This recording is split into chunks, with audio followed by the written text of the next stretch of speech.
Exposing Tata capital में IPO धमाका। दोस्तों, आज हम बात करने जा रहे हैं एक ऐसे मौके की जिसने पूरे भारतीय फाइनेंस मार्केट में हलचल मचा दी है। टाटा कैपिटल का आईपीओ, जिसे लेकर हर कोई एक्साइटेड है और शायद थोड़ा सा कंफ्यूज भी। क्या ये सच में गोल्डन चांस है या फिर इसमें छुपा है कोई रिस्क? चलिए इस पूरे गेम को डिटेल में समझते हैं। ज्यादातर लोग टाटा को स्टील या कार्स के लिए जानते हैं, लेकिन इस बार यह सब उनके फाइनेंस गेम के बारे में है। टाटा ग्रुप, जो दशकों से भारत की सबसे भरोसेमंद कंपनियों में गिना जाता है, अब अपने फाइनेंस विंग के साथ एक नया चैप्टर शुरू कर रहा है। आप तैयार हैं जानने के लिए कि टाटा कैपिटल के मेगा आईपीओ के बारे में हर कोई क्यों बात कर रहा है?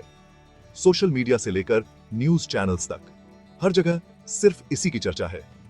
आखिर ऐसा क्या खास है इस आईपीओ में जो इसे इतना स्पेशल बनाता है? एक समय था जब टाटा ग्रुप का नाम सुनते ही दिमाग में स्टील, कार्स और होटल्स की इमेज आती थी। टाटा स्टील की मजबूती, टाटा मोटर्स की इनोवेशन और ताज होटल्स की लग्जरी, यही थी टाटा की पहचान। लेकिन अब टाटा कैपिटल ने इस पहचान को और आगे बढ़ाया है। यह टाटा है जो लोन, फाइनेंस और इन्वेस्टमेंट के जरिए आम लोगों के सपनों को हकीकत में बदल रहा है।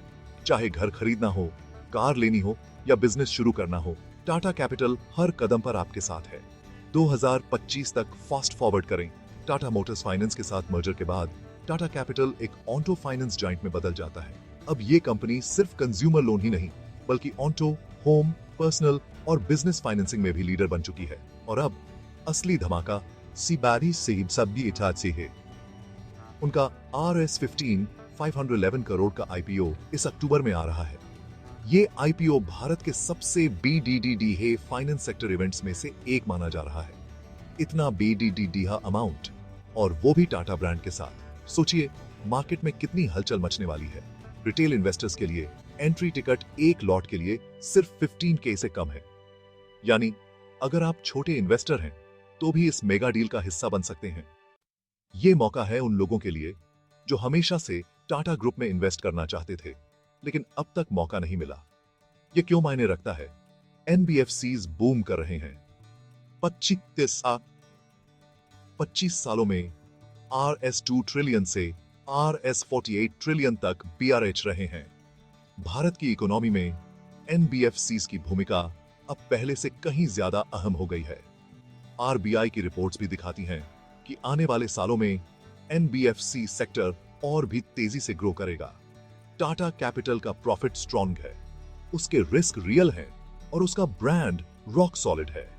कंपनी की बैलेंस शीट मजबूत है, NPA रेशियो कंट्रोल में है और ग्रोथ के लिए कई नए प्रोडक्ट्स लाइन में हैं। लेकिन हर इन्वेस्टमेंट की तरह इसमें भी कुछ रिस्क हैं, जैसे मार्केट वॉलेटिलिटी, रेगुलेटरी चेंजेस और इकोनॉमिक स्लोडाउन का असर। तो दोस्त, ब्लॉकबस्टर अपॉर्चुनिटी या रिस्की एडवेंचर, क्या आपको इसमें इन्वेस्ट करना चाहिए या वेट एंड वॉच की स्ट्रैटेजी अपनानी चाहिए? कुछ लोग इसे लॉन्ग टर्म वेल्थ क्रिएशन का मौका मान रहे हैं, तो कुछ लोग रिस्क फैक्टर्स को लेकर सतर्क हैं। कमेंट्स में अपनी राय बताएं।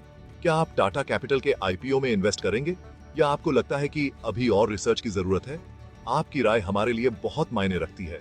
लाइक, शेयर करें और स्टॉक मार्केट से ऐसी और स्टोरीज के लिए सब्सक्राइब करें। अगली बार मिलते हैं। तब तक स्मार्ट इन्वेस्टिंग करें और अपने फाइनेंशियल गोल्स को अचीव करने की दिशा में आगे बढ़ाते रहें। धन्यवाद।